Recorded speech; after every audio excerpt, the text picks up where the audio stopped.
Thanks for joining us. I'm Kacey Drescher. Welcome to City Connection, a quick look at city happenings so you can dive deeper into what's going on in your city. Stay informed and connected. Our first story, do you want to serve your community?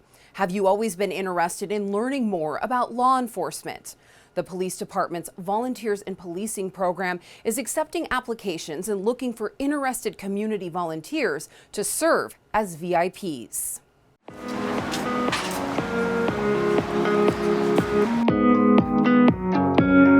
Volunteer in Policing program, we call them the VIPs. That's a program that started in 2017, so this year was their 5-year anniversary.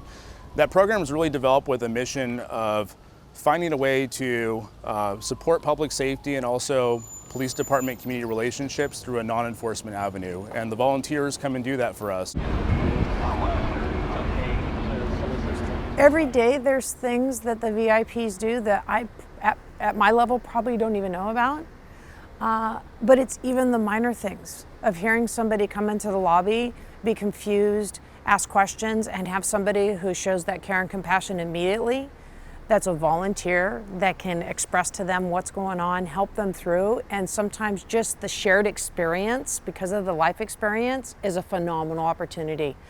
110 on focus, Olive, Annapuma. One of the things that they do is they go out on patrols, so they'll focus on our downtown area, the waterfront, the Milpas corridor, and their role is really to get out there and to be a uniform presence, to engage with the community and help support law enforcement and general public safety within our community. Frequent the businesses, see how they're doing, if they've got any problems, just a kind of presence on State Street. One of my favorite things about the Volunteers in Policing program is how much they're able to help the community. But the part that sometimes gets overlooked is how much they can help the officers and the other professional staff in the department. They bring a completely different perspective sometimes to how to solve problems. And it's very interesting to watch our officers learn from people that have different life experiences, and it really adds diversity to the police department, and that has a great positive impact on our community as well. It enhances the relationship between the community, the businesses, and the police department. And us being out there visually actually lets them know that they are important to the city. They're put through kind of like a mini academy, so to speak, where they get a variety of training in de-escalation techniques, communication, radio, a bunch of police procedures, policies, and then on top of that, they go out and they're oftentimes partnered with a more senior VIP so they can get some field experience as well. You have to be at least 21 years of age. You have to have a current, valid California driver's license. You must be a resident of Santa Barbara County. I actually live in Montecito, so you don't have to be a resident of Santa Barbara. Pass a detailed background check, attend regular meetings, and we require that you do 16 hours a month. We look for people that have a lot of life experience, a really broad variety of people that can add diversity to the police department and to our community as well. For people that are just interested in learning more about law enforcement but don't want to be a cop, don't want to be a police officer, it provides that interest. It really peels back the curtain to what it's like to work in law enforcement and to serve your community in that capacity. Okay, trying to help you guys. I consider some of the police officers some of my very best friends, and I love being a part of their team. I also get a deep satisfaction out of knowing that I am making the community a better place to live. Oh, I love representing the city. I think this is a wonderful city. I think it's got a lot to offer. If anybody's interested, I would say give it a serious look. Learn more about the program, reach out to me or another member of the Volunteers in Policing, and see if it's for you, because it really is an incredible program. I absolutely love our VIPs. You have people that have served in various different capacities throughout their life, have just phenomenal experience, knowledge, communication skills, care, compassion, and they come and they volunteer their time for us and the city to help us in any way, shape, and form, talk to people, walk the State Street, to be in our lobby, talk with some of our youth. Our youth talk to them. It's just such a phenomenal program, an opportunity to serve in a different way. They make my life better every day.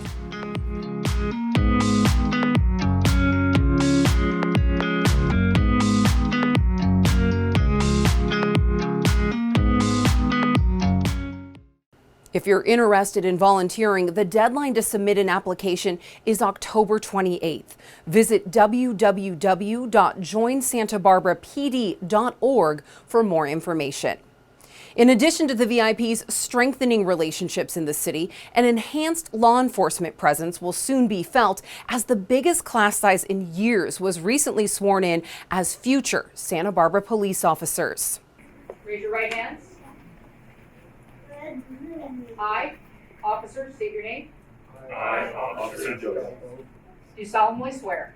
Chief Kelly Gordon swore in 8 new officers at the end of September, including 6 Academy graduates and 2 lateral hires.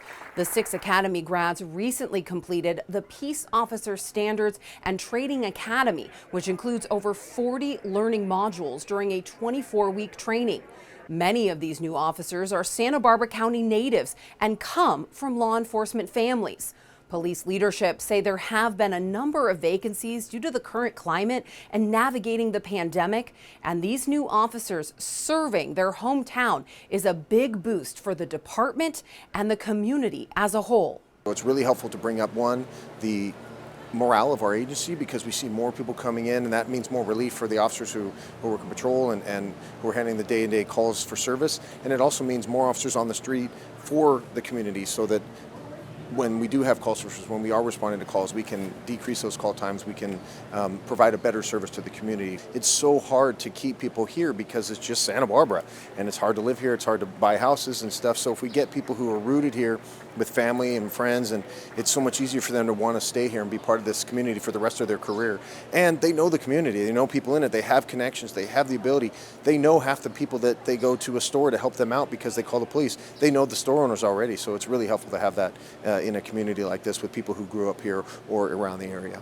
These new officers will complete a short post-academy and then hit the streets with their field training officers. State Street has undergone quite a makeover in the last couple years, with outdoor dining and pedestrian traffic breathing new life into the critical mass of the city's business and commerce. With the increased activity downtown, Public Works says a few things they'd like all of us to keep in mind. What started as a short-term response to an emergency situation has evolved. The promenade has given State Street a new look and a new vibe for all to enjoy. Whether you're biking, walking, or driving, it's on all of us to stay safe on State. Reported collisions have decreased since the inception of the promenade. There are some simple steps we can all do to make State Street even better. Please remember to be respectful, be alert, watch your speed, keep a safe distance, and stop at red lights. Under the city's Vision Zero strategy to eliminate severe injuries and fatalities on city streets, we all play a part in a safe and enjoyable State Street promenade. Check out the State Street Master Plan to learn more about the city's long-term efforts. Come on down to State Street and shop and dine local. As the Central Library undergoes a major transformation this year, library services are available in an unconventional way. We recently took a ride with the Library on the Go van, and this is what we found. Santa Barbara's public library on the go, where the library comes to you. An inclusive program that serves youth, seniors, Spanish speakers, and everyone in between. Come join in the fun and learn something new with Library on the Go. Coming soon to your neighborhood. You're very welcome. Check out sbplibrary.org for more. That does it for this edition of City Connection. Stay in the know and follow the city on our social platforms. And be sure to sign up for our weekly newsletter, City News in Brief. We're always there for you online at santabarbaraca.gov. Thanks for watching. We'll see you next time.